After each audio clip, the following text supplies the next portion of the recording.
Hi guys, welcome back to my favorite 8th graders, my pre-algebra class.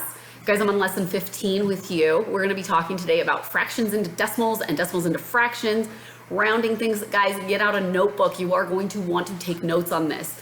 I'm going to deviate from the book a little because there's a couple of things that I want you to memorize. All right, so get out your notebook.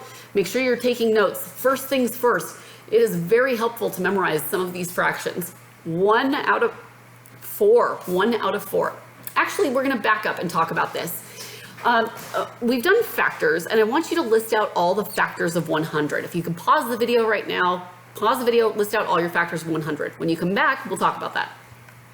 Okay, so 1 times 100, 2 times 50, 4 times 25, 5 times 20, and 10 times 10. Those are all your factors. Guys, circle that, and what I want you to write next to it is, if denominator it is one of these, yay! I want you to write that, yay! If the denominator of a fraction is one of those, yay! And here is why. Guys, if I give you 17 over 100, that reduces, or to change that into a decimal, there are, let me back up and say, remember that we in math, there's a lot of things that are left unsaid, invisible math. One of those is, if you don't see a decimal in a number, it's at the end, okay? So for 17, this decimal, it's at the end. There are 2 zeros in 100, which means the decimal version of 7 over 100, or 17 over 100, is 0.17, okay? Because we move it over 2 spots for those 2 zeros. If I have 23 over 100, that's gonna be 0.23, okay? If I have 97 over 100, that's going to be 0.97. Guys, if I have 60 over 100, it technically is 0.60, but I want you to be mature about your math, and that means you don't put that extra 0 there. It's just 0.6, okay? So 60 over 100 is 0.6. 5, oh, I keep moving my camera up like that's going to help. 50 over 100 is 0.5. If 50 over 100 is 0.5, 5 over 100, guys, if you have single digits, you have to remember it's going to be 0.05 because I'm moving that decimal 2 spots, okay? Single digits. The point of all of this is if I can put something over 100, bam, you can turn it into a fraction or into a decimal from a fraction, okay? Now, this is where it gets a little bit easier. For these guys, if your denominator ends in one of these numbers, you are in luck because you can easily get it into 100. For example, if I have 7 over 25, we're going to make a similar ratio. Now, I need to multiply 25 times 4 to get 100, right? If I do that on the bottom, I have to do it on the top, and I get 28. 28 over 100 is 0.28. So guys, 7 over 25 is 0.28, right? Let's try that with 3 over 5. This is again a number that's on our chart here. What do I need to multiply 5 by to get 100? I need to multiply it by 20. If I do it on the bottom, I've got to do it on the top. If I do that, I get 60. 60 over 100 is 0.6.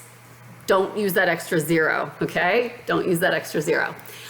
Good. So if you have any questions about that, let me know. But overall, if your denominator ends in one of these numbers, you are in business. So what I want you to do is, let's say we have 3 over 20. Go ahead and pause the video and turn 3 over 20 into a decimal. Okay, and when you're back, 5, what do we need to multiply 20 by to get 100? 5. What I do on the bottom, got to do on the top, I get 15. So 3 divided by 20 gives us 0.15 as a decimal. Now, we can't be so lucky as to be able to do those all the time, okay? The other ones that I want you to memorize are 1 over 4. 1 over 4 is like if you have 1/4 out of 4 that make $1, it's 0.25. 1/2 is 0.5. 3/4 is 0.75. Guys, write these down and memorize them. 1 over 3 is 0.3 with a line over it, repeating. 2 over 3 is 0.6 with a line over it. Okay, now, now you know things that end in, if you have a denominator of 100, or of a factor of 100, God, words are hard today. you can put it into a decimal, right? And you know, now you know these guys too. You know your 4s, you know your 3s. I want to show you your 9s. Your 10s are pretty easy. If you have 6 over 10, that is 0.6, right? It's just the same as if you had 60 over 100, it would be 0.6. If you have 7 over 10, that's going to be 0.7. 8 over 10 is going to be 0.8. Okay, here's where the 9s are easy. If you have 6 over 9, it's the exact same thing as 6 over 10, except it repeats with a line over it. 7 over 9 is going to be 0.7 with a line over it. 8 over 9 is going to be 0.8 with a line over it. So now you know your 2s, 3s, 4s, and your 5s, as long as you're doing it, setting it up equal to 100, right? So, and then you know your 9s. Yeah, so you've got a pretty good 9s and 10s, right? So you've got a pretty good understanding of these guys, but every once in a while, it does not work out that way, that easy for you.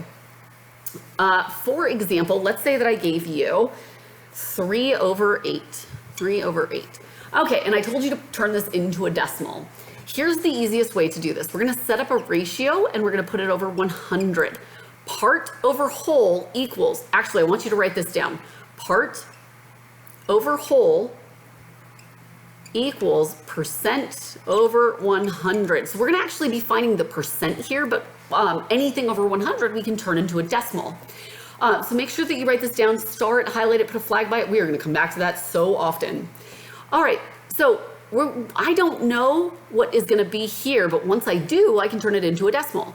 What we can do now is cross multiply. In order to do that, we're going to take this times this, which gives us 8x, equals this times this, which is 300. 300, okay? To get that x by itself, we're currently multiplying, and the opposite of multiply is divide.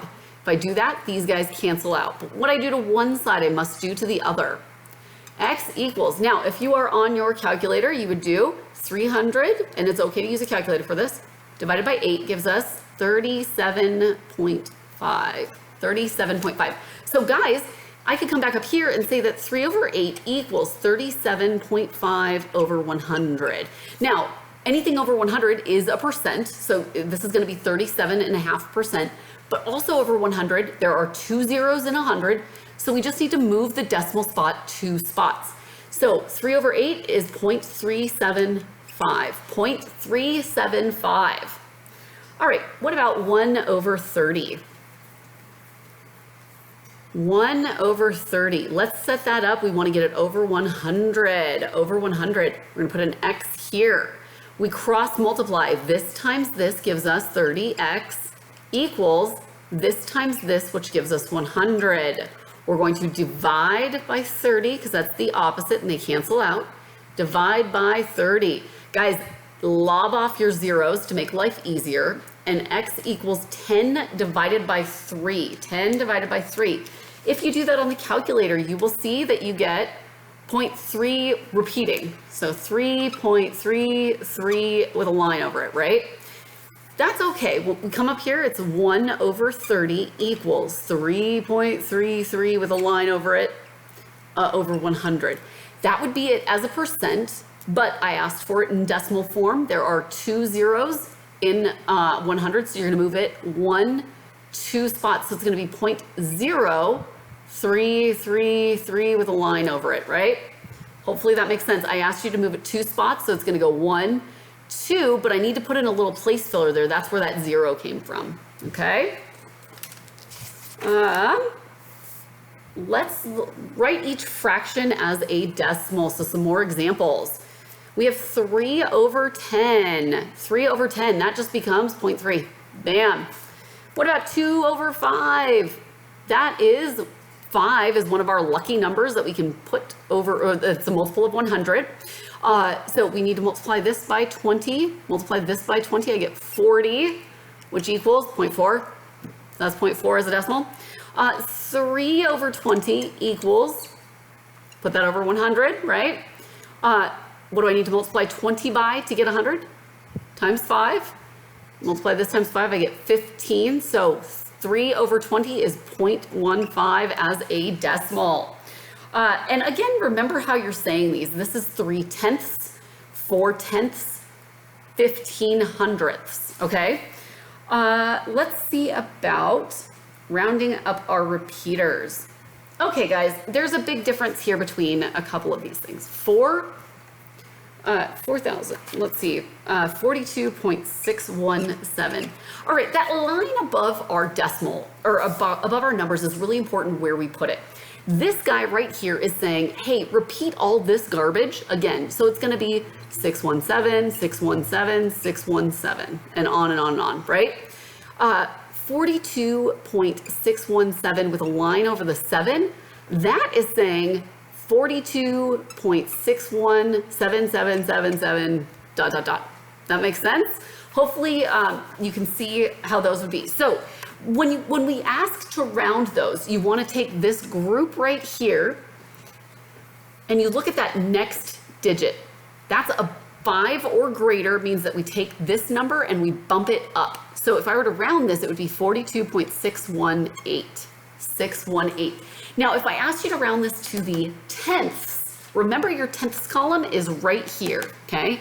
And so this 8 becomes a 9, or that 8 right there makes this guy bump up to a 2.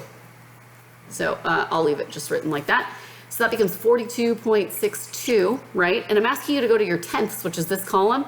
This is less than 5, which means this stays the same. All right, guys, decimals into fractions. Decimals into fractions.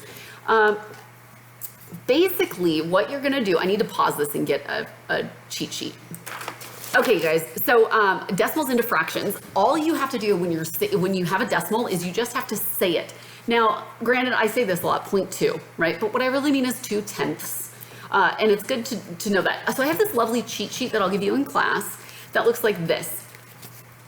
It's got, on the decimal side of things is where it's important. It's got, so if I had 0.2, I would put a 2 here. That's 2/10.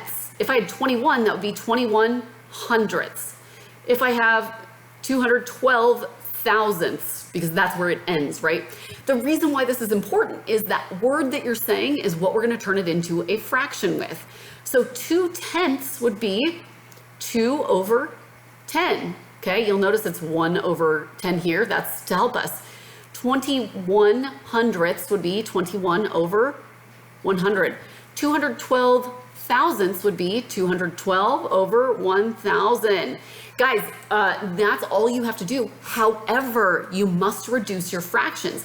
Taking a look at 2/10, cut both those in half, we get 1/5. Okay, so you gotta remember to reduce your fractions on these. Okay, so take a look at the examples on page 50, or not the examples, I'm sorry, the practice problems on page 57. And also, guys, if I forget to, I'm recording these videos in advance, so if I forget to give you this cheat sheet, remind me in class, because I carry them with me. Just remind me that you need the place value cheat sheet, okay? All right, so anyway, the practice problems A through F on page 57. Go ahead and pause the video now and come on back and we'll do those. All right, so for A, we have 4 613 thousandths, right? With a line over all of this guy. So that means it's another 613, right? Take a look at this 6, that is 5 or greater, which means this gets boosted up. So your answer is 4.614, 4.614. Okay, so then for our next guy, we have, I lost my spot, B, there we go. 1.416. Guys, notice the line is only over 1/6. That means only 1/6 is repeating, okay? We take a look at this 6, that makes this a 2. So now we have 1.4162. But I want to round this number. This is less than 5, so this is going to stay the same. So your answer is 1.416. 416. All right, so for C, we have 1/3. C, 1/3. Now, you could sit here and you could do this, equals 100x, cross multiply. No, I want you to memorize 1/3. You should look back at your notes and it says 0.3 with a line over it. Memorize that one, it comes up all the time. For D, however, 1/12, we can set that equal to 100, okay? Let's cross multiply, because 12 is not in our list of helpful factors of 100, right? So we're gonna cross multiply this times this equals this times this. So 12x equals 100 times 1, which is 100. Divide both sides. And on your calculator, let's just do 100 divided by 12. We get 8.33333, right? So x equals 8.3 with a line over it, which means that goes back up to here. So 1/12 equals 8.3 with a line over it over 100. Guys, there are 2 zeros in this, so we need to move this 2 spots, but we need to have a placeholder, okay? 0.083 with a line just over the 3. Don't put it over the 83. Good. Now we've got E and F are taking our decimals and putting it into a fraction. So 0.0031. Again, if we were to do this on our little chart, we'd have 0.0031. That is 31 10,000ths. 31 10,000ths. So 31 over 10 thousands. Guys, you're lucky you don't have to reduce that. All right, the next one is 0.6. 0.6. If we were to use our chart, we know that that would be 6/10. 6/10. So we're going to say 6 over 10. Both of those are even, so let's cut those in half. We do that, we get 3 over 5. 3 over 5. So that would be the fraction form of 0.6. All right, guys, if you have any questions, let me know. Otherwise, absolutely great job. And I will see you in class. Thank you so much.